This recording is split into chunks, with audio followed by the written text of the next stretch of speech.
I think it's time for another tier list because I realized I have quite a few videos that just haven't aged well.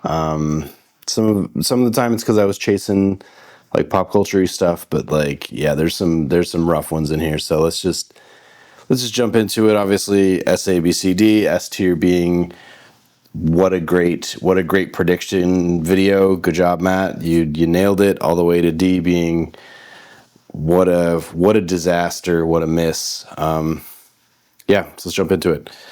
First one is Adobe doing what all the companies want to do. So this is when news came out a couple years ago that Adobe was basically, they redrew their user agreement to let them train their AI on stuff, and people got upset, and then it just kind of, conversation just kind of went away. So I'm gonna give it a B because video didn't do much, but I feel vindicated.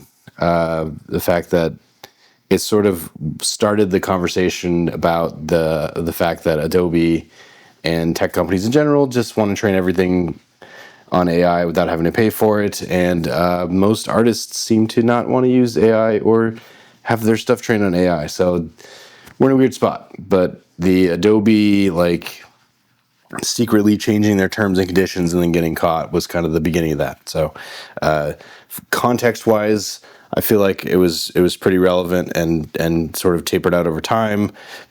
Actual versus my channel wise, whatever, didn't do great. Next one, I reacted way too late to the Will Smith apology after this famous slap video, and this is where he wore like his own brand hat, and like it was this really artificial thing that he like turned his living room into like a set. It was really late. I was really late to the party on that one, but he's done so many other cringy things since then. He put out a couple months ago that music video about how he likes girls, and it's very much a 55-year-old man hanging out with 19-year-old women, and it's creepy and lame. And so again, for YouTube reasons, I don't think it did much. I think that's going to be a theme, but for actually like, I wouldn't have expected Will Smith to continue being this cringe. So I'd say that's a B, and I'd say maybe the Adobe thing is a C because I feel like the Adobe thing didn't do as well. Next up, red cameras on eBay. I did a video where I just went on eBay and was like, what can you actually get on eBay for red cameras? Since the big thing about red cameras, especially the older ones, it's the memory card thing. It's the media thing. Red doesn't really let you use outside media. I mean, they do for newer stuff, but for the old cameras, you had to use the red mags. And so because there's a finite amount of red mags out in the world, it's bad news. As far as being a video on my channel and being relevant, yes. I saw so many other channels doing this. I don't think I was the first, but not that it matters. I mean, look at my channel. But yeah, it's a thing, finding red cameras on eBay and trying to decide if it's worth it. It's almost never worth it. So moving on.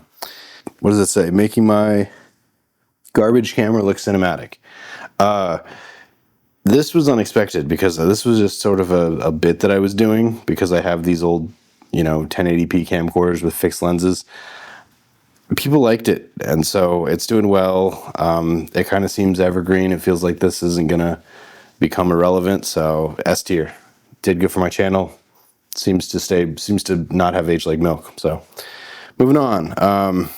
Instead of deleting movies, so this is when I think it was HBO or whatever they are, Discovery, Warner Discovery, whatever they are. After that acquisition, they started throwing away stuff, specifically the Batgirl movie. So I did a video about that for my channel. It didn't do squat, but I think it's remained kind of relevant because now it's a thing where studios are just finding a reason to do a tax write-off and throw away a movie or TV show, which is just bonkers to me. I feel like that's nuts. That's I don't know how to describe that. It's crazy. I'm trying to find a metaphor for that. It's like I don't know, a specific German political party during a specific war trashed museums. I feel like that's kind of what was going. I mean, it's not one-to-one, but I do feel like that's kind of the vibe. Anyway, next one is AI did a really cringy romantic movie. I'm gonna give this an A tier, and here's why. So it was just the trailer for this movie, and it was insane. And it was supposed to come out in 2 summers ago, so it never came out, which is, you know, spoilers. Yeah, it was supposed to be on TLC TV Plus, or TCL. TCL is that like Chinese TV manufacturer. They were gonna have their own TV channel, digital channel. I don't think it ever showed up. And then obviously this nightmare of an AI movie that just got farted out, I don't think ever got made. So did I expect the AI conversation to evolve the way it has? No. It's kind of froggered over the whole idea of making a movie this way and just gone straight into every single question answered by AI, which actually I was watching a Linus Tech Tips thing a couple weeks ago where they're talking about how when they Google something, they'll sort of like glance at the AI interpretation and then scroll down, or they'll read references and they'll read multiple references. And Linus was like, yeah, I thought I was the only one that did this because I don't trust the AI answer because it's wrong so much. So now I have to go and check extra references. Whereas I used to just Google it and I would just find the website that would make sense, or the answer from the website that would make sense. But now I have to actually fact check it because AI is touching everything. And every person I've talked to since then has said they do the same thing, some version of it, where you Google it, you glance at the AI answer, and you go, it could be right, it could be wrong, but now I have the extra step that I have to do is I have to go check now because the chances of it being a lie are like really high.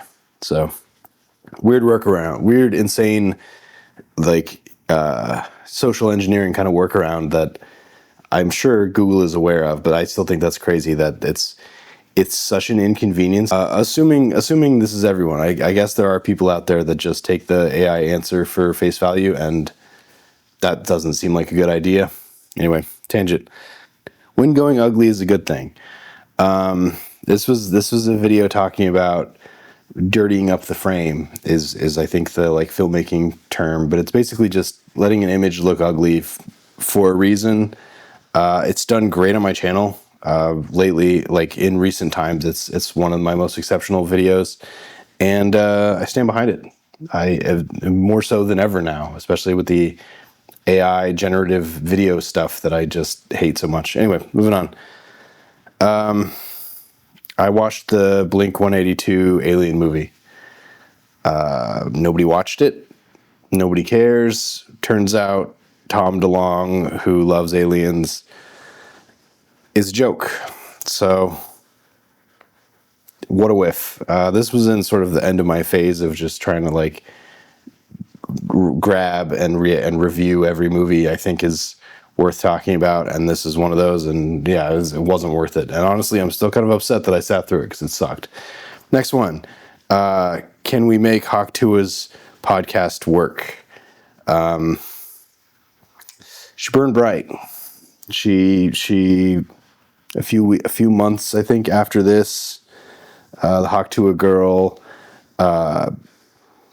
made Hawk coin and rug pulled everybody, and then denied doing it, and is being sued by like a bunch of people for a lot of money, and kind of fell off the face of the earth. So she, I believe the phrase is, she speed ran fame. What a mess. I still like the video that I made because I think it is relevant for, coming up with a podcast, but, context being what it is, if anything, the her podcast was as cynical then as it is now, but it's even more, bitter now that she rug pulled everybody, and then, I don't know. It's hard to say if she's really the one at fault or if it's the people working behind her that sort of predatorily caught her right when she became famous. But yeah, it's a mess. I'm gonna give it a B just because I'm proud of the video, but it's dumb. Why some movies get shelved. So this is that Jessica Alba movie Trigger Warning, which has the craziest title of any female-led action movie I've ever heard of. It did nothing for my channel. If anything, it was sort of a precursor to what Netflix is doing now, cynically, which is basically just making laundry folding TV and movies. Specifically, like, they've bragged about doing that, and so I don't think Trigger Warning was made as a laundry folding movie. It was just like an incredibly poorly made movie, but that's what it ultimately became, and it actually did quite well on Netflix because apparently these laundry folding movies, which is to say you don't have to look at them, and that's how they're being watched. You're doing something else, and it's just on in the background instead of like playing music or, I don't know, existing around people. That's the movie. Boy, I disliked that movie though. What a horrible example of just cynical, lousy movie making. Anyway, editing for people who hate editing. This is an older video that I made. Every time I look at the thumbnail, I feel like I look even chubbier. Yeah, so I'm okay with it. Weirdly, I need to probably update it because my workflow has changed, but it did well for me on my channel at the time that I put it out. And it was one of those where, like, I made a big swing. I made a lot of trouble and time to put it together and actually properly do it. And it actually paid off. And usually I don't know, at least anecdotally, it seems completely unpredictable how much effort you put into a video versus how well it'll do. If there is a code, I have not cracked it, but this is one where I feel like the amount of effort, which was quite a bit, that I put in equated to the viewership and the reaction that I wanted and kind of expected. It was kind of nice. It's one of like 3 videos that are on my channel that have actually done that. So yeah. Next one is this interview is awkward / hilarious, what probably happened. So it's when that Blake Lively interview from like 5 years ago came out, where she was mean to that Norwegian like pop interviewer, Kirsty Flaw, who I think in this video is where I actually sort of went down the rabbit hole of who Kirsty Flaw was. And again, pretty cynical. It seemed like it was you know, a tactical publicity stunt thing of this bad interview coming out in anticipation of the lawsuit between Blake Lively and then whatever that dude was from that movie that they were in together, who he directed and starred in it. His name is Justin Baldoni. Yeah, it's weird, but you gotta call a spade a spade. Blake Lively was a dick to Kirsty Flaw in that interview, and at least in the footage that is presented, it seems like it was entirely on Blake Lively. But you know, context is only context in the context of context, if that makes sense. I'm gonna give that a B. Nikon buys Red Digital Cinema, and this one, this was just basically just me reacting to the fact that a big camera company bought another big is not a correct word, but another camera company, because I thought it was insane, and maybe I'll do a video on sort of the logic of what happened, because it kind of seems like Nikon did a lawsuit, like forced Red to sue Nikon so that Nikon could sort of look at how much Red was making, and then made the tactical decision to buy Red instead of having to deal with probably winning the lawsuit that they were going to win. So, but yeah, Nikon bought Red cameras. As far as filmmaking, I don't care about Nikon. It's never in a real way come across my desk, other than I used vintage Nikon lenses quite a bit. And Red cameras are awesome, and then they're awful in a equally giant way because they're basically Apple, in that they're way overpriced and they make everything proprietary. And if you try to get it fixed, well, I guess that's where Apple has the leg up, because if you try to get something fixed at Apple, they will fix it. I mean, it's less so now, but they will fix it. Whereas Red, you know, it's a known thing that if you have a Red camera, over the course of the camera's life, it's going to have to get shipped back to California to Red to have them fix it at least one time, if not many, many times, especially if it's a first edition, one of those white ones that you paid extra for. So anyway, did I feel good about Nikon buying Red camera? No. If anything, I feel like Red Camera should have. I don't know what happened, but I don't feel good about Nikon buying it. I'm gonna give that a D because the Nikon people hated on me, the Red people hated on me, the people who don't care about either of those camera companies hated on me, and then a bunch of people agreed with me. So it got traction, but it was also kind of just like people defending their brand, which is, yeah, it is what it is. Star Wars The Acolyte, who's false / I liked The Bachelorette. So this is when The Acolyte came out and the whole Disney is only for the girls kind of thing really came to a head. I also did a She-Hulk episode, multiple actually, but I feel like The Acolyte is crazier because I'm a huge fan of the showrunner creator of The Acolyte, Leslie Headland. I like her feature films. I've seen her. I was going to say I met her, but I didn't meet her. I waved to her, and she waved back. I've seen her in person. I like her R-rated comedies. I think they're great. I think they're a type of movie that doesn't really get made anymore. But call a spade what a spade is. Star Wars: The Acolyte. It was an absolute just nightmare, and my input on it was not relevant or necessary. So anyway, next one, Passengers. The what is it? The Passengers Uncomfortable Problem Solved. So it was basically a take on the movie Palm Springs. Has more or less the same framework of the movie Passengers, being a guy ends up sort of marooned in a situation where the only choice he has other than to remain marooned is to trick or manipulate a woman into being in this place with him, and then he fakes ignorance about it. The difference is Passengers, it's from the point of view of the guy, so it's sort of creepy.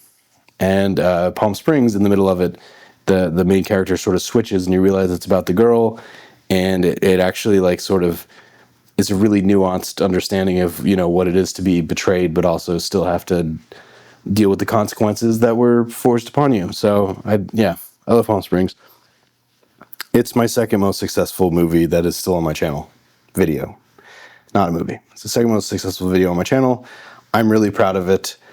My only negative critique is I stumble through it like an absolute stumbling mastermind. So it is what it is.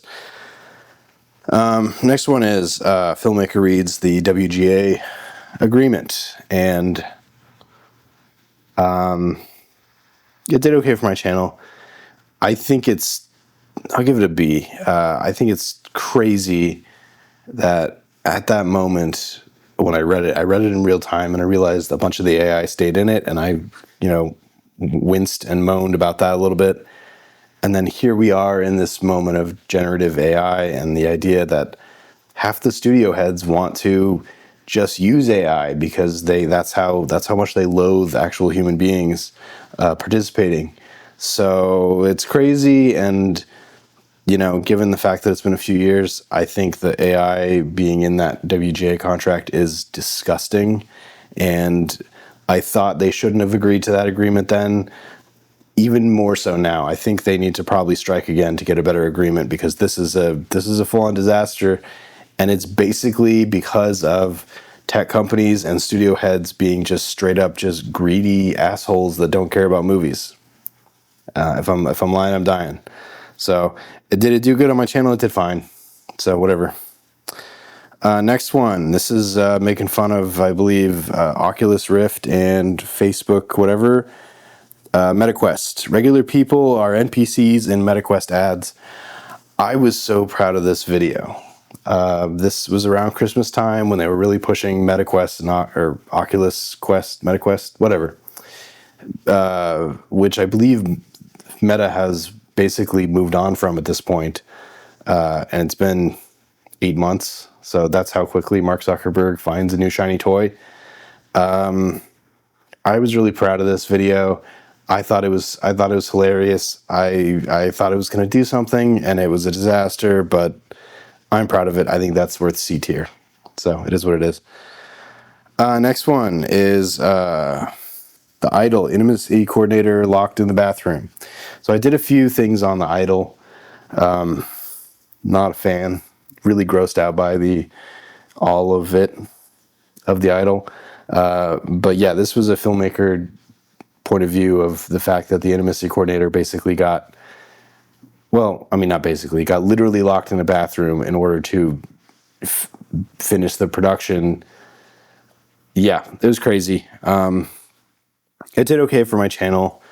My views on all of it have evolved a little bit, but not in so much that I still think everybody in this was wrong, and even the project itself was just a heinous project. But yeah, so do I think every project needs an intimacy coordinator? No, but for the same token, do I think every project needs a stunt coordinator? No, because if you're not doing stunts, you don't need a stunt coordinator. If you're not doing intimacy scenes, you probably don't need an intimacy coordinator. But all the stuff going around inside the show of all this like really bad manipulative behavior is the reason I got a real problem with a lot of Hollywood. So obviously it's on a heightened level with the idol, but we also know almost as much about what went on behind the scenes of that show, and it was basically the same as what was going on in the show, and that's really gross. And I thought we were in a place, socially and professionally, where we were getting rid of assholes on set, and then this kind of show comes out with this kind of stuff tabloiding behind it, and it's like, wow, people are paying money to make this, and yet, people have projects with great ideas that aren't monsters, and those shows can't get made. It's like, again, it harkens back to, I feel like, studio heads and tech companies. So yeah, I'm gonna give it a B. Next one is HBO is doing, is keyword spamming now. So this is where I was just trying to find something on HBO, and this was before they turned it back to calling it HBO Max, and when it was called Max, and it was basically just the dump for all the Time Warner and Discovery Channel like reality shows that have, I don't know, ruined HBO's reputation, I feel like is how I would describe that. This is getting dark, and I'm sorry for that. But I came across these two shows that were supposed to come out on the same day, and they didn't. They came out like a day apart, to no fanfare, to no advertising. It was literally just, I typed in these words, and this is what I found. One's ripping off the idea of the cabin in the woods.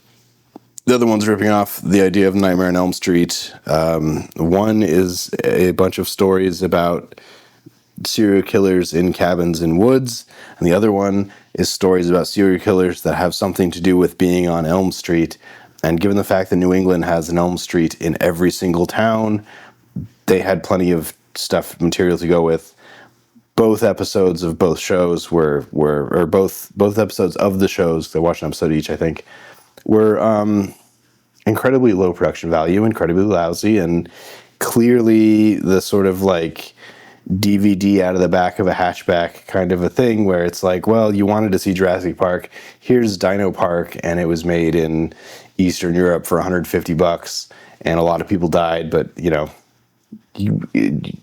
for the DVD, or you can go into Target and pay $15 for Jurassic Park. What would you rather do?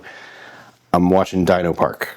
So, makes sense? I don't know. That might be too dated of a reference. Anyway, last one on the list is AI movie trained on Interstellar is worse, obviously. So this was also TCL TV Plus, and obviously it never came out, but no, it did come out, right? This did come out. This was a short film. Yeah, it ends with a dog. Spoiler alert, the main character is a dog. You don't see him until the very end, but people talked to that thing like it was a dog for the whole thing. It was terrible. It was really bad. It wasn't as insanely offensively bad as the trip to Paris thing was, the romantic comedy thing was, because that was like properly bad, and they were trying to render human beings, and they were doing a terrible job of it, whereas rendering a dog is kind of easier. Yeah, it did not great on my channel, and then it didn't ever come out, which, that's the risk you do when something is so bad that it doesn't even get advertised. But it would be nice if some of these lousy things that I've dug up to try to make material about came out, because that would be you know, I'd like to see how they turned out. But in the case of this thing, yeah, I watched it. It's a short film. It's like 3 minutes long, and I mean, it probably took longer to write the prompt to make the thing than it did the devastating amount of graphics power in order to generate the thing. And all that combined was probably more energy than the energy of the combined amount of people that actually watched it. I don't know if I got that thought down. Anyway, it was crazy. So here we go. S tier. Make my crappy camera look good. Why movies look like crap. That's ironic. And then Passengers being fixed by Palm Springs. A tier. Red cameras on eBay. Don't throw away movies for the tax write-off. If you're a studio head, romantic comedies completely generated by AI are neither romantic nor comedic. People who hate editing should watch this on how I edit. And then, HBO Max is trading on IP that they kind of have, but they're turning them into docuseries made by like 19-year-olds in an afternoon. So, and then the rest of these are what it are. I think the really incredible standouts are obviously the S tier are great. The Will Smith, the Hawk Tuah, the Blake Lively, the AI in the WGA Agreement, and the Idol. Those are all wild because the Will Smith and the Hawk Tuah thing are like the Hawk Tuah thing's dead in the water. The Will Smith thing, he just keeps getting crazier. The Blake Lively thing kind of fizzled out just because now it's just a lawsuit and it's boring. I feel like the AI in the WGA agreement is going to come back, and the Idol is out of the conversation. Thank God, because that was so crazy. Although, isn't Euphoria coming back? I don't know. I don't care. Didn't watch it. Not going to. And then any real duds. The Blink-182 movie was a huge dud. Nikon buying red cameras was just an opportunity for me to get yelled at through my own doing, I'll admit. And then Star Wars The Acolyte was, as I was making it, I was like, this seems like a horrible idea. And lucky for me, nobody looked at it. So there you go. Interesting. Enlightening? No. I don't know. I thought I was going to get some sort of like, oh yeah, like moment out of this by the end of it by looking at all this. And all I'm realizing is I suck at thumbnails, and also my hairline and my skin tone are different in every single one, and that's not as on purpose as I'd like you to believe. So that's what it is. I'll do regular stuff next time. I just feel like it was the Hawk Tuah thing. I'll be honest. It was the Hawk Tuah thing. I was like, if I don't ever bring up Hawk Tuah again, I won't be able to. And I feel like I should at least do a post-mortem on the fact that I made a pretty decent video, in my opinion, about the Hawk Tuah situation. And now that stuff is just freaking plutonium. Like, you can't go near it. So anyway, that's what it is. Like, share, subscribe. Catch you next time.